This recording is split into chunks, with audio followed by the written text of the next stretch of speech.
Hey guys, how you doing? I'm Matt Gear and you're watching Matt Gear TV on YouTube. This week I've got a lesson for you on chord theory, and it's going to be the first part in a series of lessons that I'm going to do on that subject. Now, theory sounds like something that most people probably try to shy away from a little bit because it sounds quite dry, it sounds quite boring, and maybe doesn't sound like something that is going to immediately benefit you. You know, you go and you learn licks, you learn scales, you learn songs, you learn all that sort of stuff. And obviously you can play something straight away and you think, well, okay, learn that song, lick, scale, whatever, I can use that already. Theory though, you know, you've got to sit down, you've got to think about it a bit. And it does seem sometimes that maybe it's something that's not actually going to be much use for you. That couldn't be further from the truth, and actually with a little bit of effort and a little bit of application, you'll find out that theory is, one, it's not as difficult as you think it is, and two, when you start getting your head around it, actually it really expands your understanding of music a huge amount, and lots of things that maybe didn't quite make sense before, or you know, you understood why, you know, a C7 chord or a pentatonic scale, you understood basically what it was, but maybe not why it was or why it sounded the way it does. And actually, basic understanding of music theory will explain all of that stuff and actually underlies everything. So once you understand that, actually all of the other bits of the sort of musical puzzle start to fit together. Now obviously it doesn't mean, one second whilst I have a slurp of tea.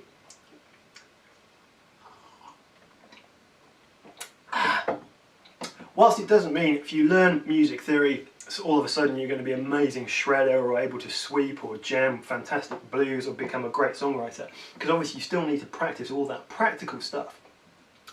What it does mean is you've got a solid foundation of understanding of music and why it is the way that it is. You know, very most basic. Why does a major sound? What makes major major or minor minor? You know, for that matter. And it might not be something, you know, you understand major, happy, minor, not so happy, a bit sad. But why is that, and what is it about those particular chords that makes them sound the way that they do? So, like I said, this is going to be part one. I don't know how many parts they're going to be, but I'll keep going until I sort of run out of stuff to tell you, or until somebody drops me an email and says that's enough for it. So, the first part really of chord theory, which is what we're going to be looking at. I've sort of said music theory, it's going to be chord theory. The first part of chord theory is really understanding intervals. Now, obviously when we think about music, we think about notes. There's a note. That's a D. Great. But one note by itself doesn't really have any particular quality. It has a pitch, has a volume, has a timbre, I guess. Is it overdriven? Is it got phase right? You know, all that sort of stuff. But it doesn't really have anything, any other discerning qualities to it until you play it in relation to another note. And then it changes dramatically. And what it is in music, it's the relation of one note to another, and actually one note to many other notes, that actually builds scales. You know, it makes scales sound the way they do, it makes chords sound the way that they do, it makes pieces of music sound the way that they do. And I think it was Eddie Van Halen actually kind of boiled down the whole music theory thing pretty well.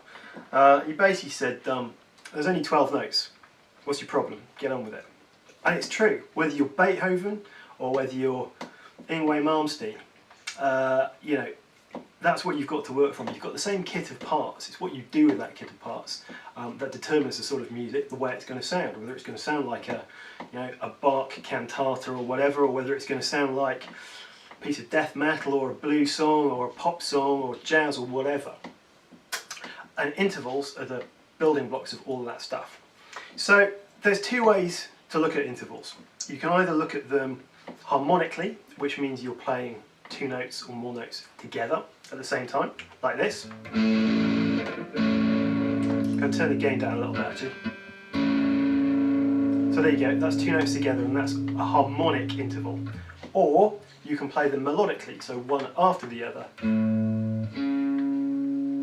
It's still the same interval, but they're being looked at differently.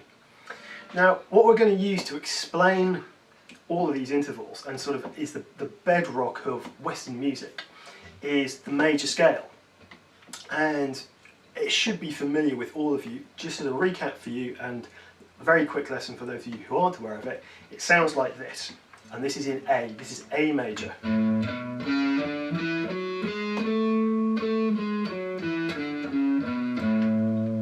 So what we're doing is we're starting on A here, 5th fret on the low E string, and I'm working my way up through each of the scale tones, 2, 3, 4, 5, 6, 7, till I get to the top, 8. Now each of those, I say 8, it's actually 1 again. You're coming back around to the roots. I kind of think of it as 8, it's 1, it's the same thing. And that's a major scale. Now, the spelling of that is 1, 2, 3, 4, 5, 6, 7. And that just means that we use those 1, 2, 3, 4, 5, 6, 7 as the building blocks for everything that we talk about in Western music. So if we talk about a flat 3, it's only a flat 3 in relation to that 3 that we play in a major scale. Now if you look at that closely, you'll actually see that there's quite a few notes that I'm not playing. So I said before there's 12 notes because we've actually got all these semitones. I'm actually missing out quite a lot to play the major scale. If I played all of them, which would be a chromatic scale, it would sound like this.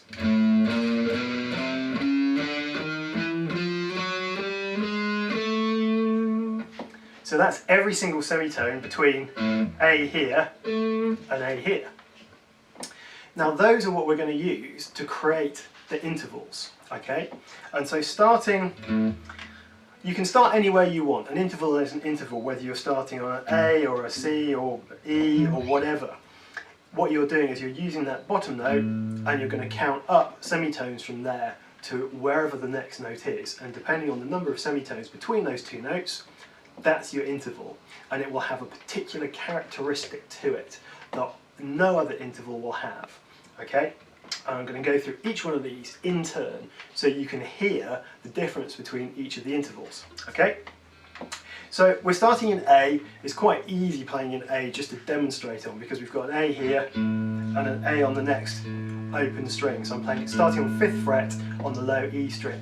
And you can do this yourself and you can listen, either play along with the video or listen to my explanation and then go away and try this yourself later. So to start off with, if I play 5th fret on the low E string and I play open A string, that's the same note, that's A, and we call that unison. We're playing two notes, they're exactly the same note. And that's actually the method that we use when we're tuning the guitar to make sure those two notes stay the same, because I know that that's supposed to be an A and I know that that's supposed to be an A, so they should both sound exactly the same. So that, call that naught if you like, yeah, that's your first step. Now,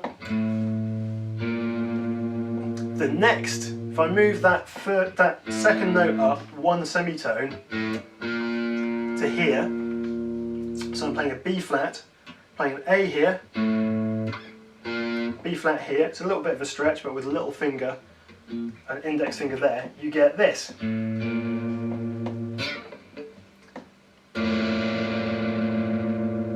Which sounds pretty bloody horrible.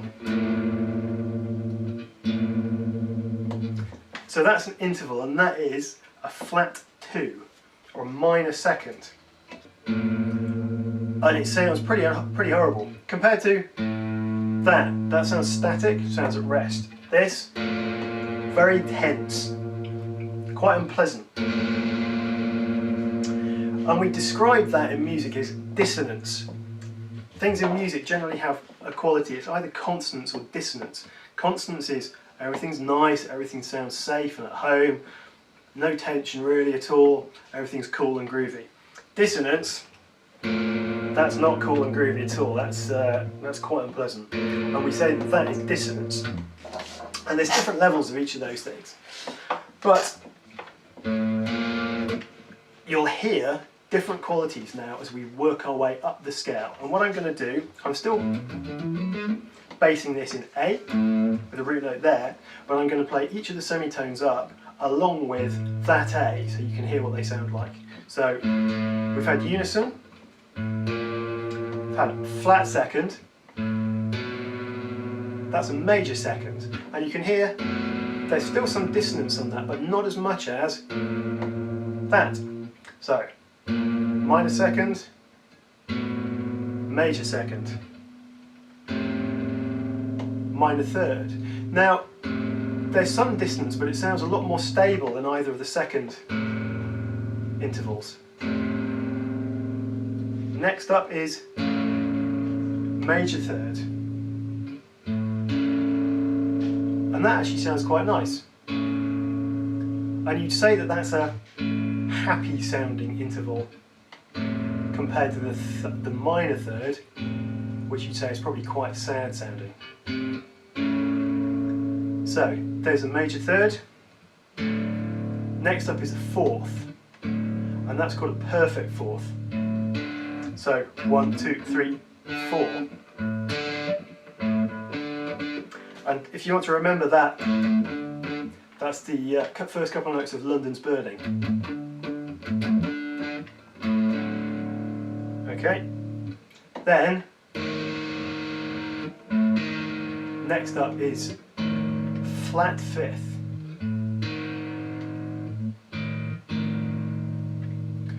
And that interval is actually used quite a lot in metal. And actually back in the sort of hundreds of years ago in music, that was called Diabolo in Musica. It was the devil in music. And actually you weren't allowed to use it because the powers that would be, i.e. the church, thought that, I don't know if you could summon the devil playing that, but I think that was supposed to be, that's sort of the devil's interval. Some of the thing in Black Sabbath,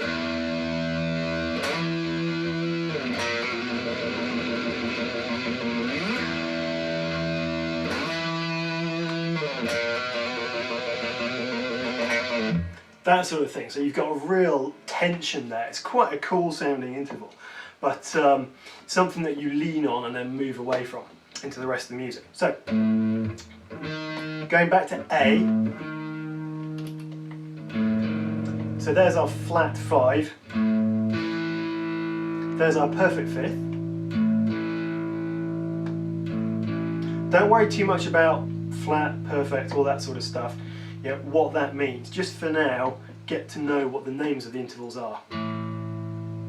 So now, you'll probably recognise that as a power chord. It's quite a solid sounding interval.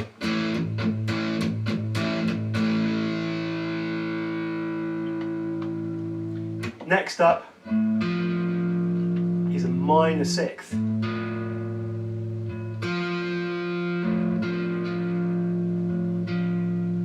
Then major sixth, quite bright sounding. Minor 7. I'm sort of playing these melodically a little bit and harmonically a little bit so you can hear what a melody line would be like, so one note at a time or both the notes at the same time. Then a major 7, which is actually got a lot more dissonance to it than the minor 7 because you're only a semitone away from an octave. So we're back to the A again, but an octave up. So those are all the intervals. I'm going to go through them again one more time before the end of the video. And what you guys need to do is try these things yourself. It's not really, there's no technical practice here. What it's all about is it's about getting the sound of the interval in your ear. Because what will happen is when you've done that, when you're playing a piece of music, when you're listening to something on the radio, on a CD or online or whatever, you can actually listen to things and go, oh yeah, that sounds like a minor third there, or yeah, that sounds like a perfect fourth. So when you're working things out, wherever you start from, you can actually find your way around music a lot easier. And this is sort of part of the start of the flip side of this theory, understanding intervallics, is actually ear training and understanding what these intervals sound like so that you know what somebody else is playing so that you can play it yourself. Okay, so this is part of, it's a really important developmental part as a guitarist and a musician, and it's one thing that's quite often overlooked is the ear training. So what I'm going to do one more time is just play through each of these intervals, and your homework or takeaway work or something to do in your spare time to work on this yourself will be to play through these things yourself and come up with your own thoughts, feelings, words, descriptions for each of the intervals in terms of how does it make you feel, because that's what it's about. You know, playing music, we're trying to communicate emotion, and there's different intervals that can be used to communicate those things. So it's down to what you think. What do you think it is? So there's unison, flat 2, major 2, flat 3rd, major 3rd, perfect 4th, flat 5th, perfect 5th, minor 6th, major 6th, minor 7, major 7, and finishing on the octave. So it sounds a little bit touchy-feely and a bit of an odd exercise to do maybe, but if you can come up with your own interpretation of what each of these intervals means, what it stands for, and more importantly what it means to you, then actually you can use these in your songwriting. And it's not just a case of the melody, you can build chords around this.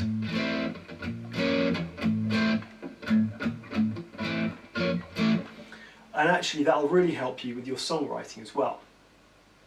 So anyway, like I said, that's part 1. In future lessons we're going to be talking more about how you can involve these in melodies, how you can build chords out of them, how you can build chord progressions as well. But for now, I've been Matt Gear, this has been Matt Gear TV. Thanks for watching. If you've got any questions, suggestions, comments or whatever, leave them in the box below. If you fancy subscribing, that'd be ace as well, but otherwise I'll see you guys next time. Until then, keep playing guitar, keep practicing, and I'll see you soon. Cheers.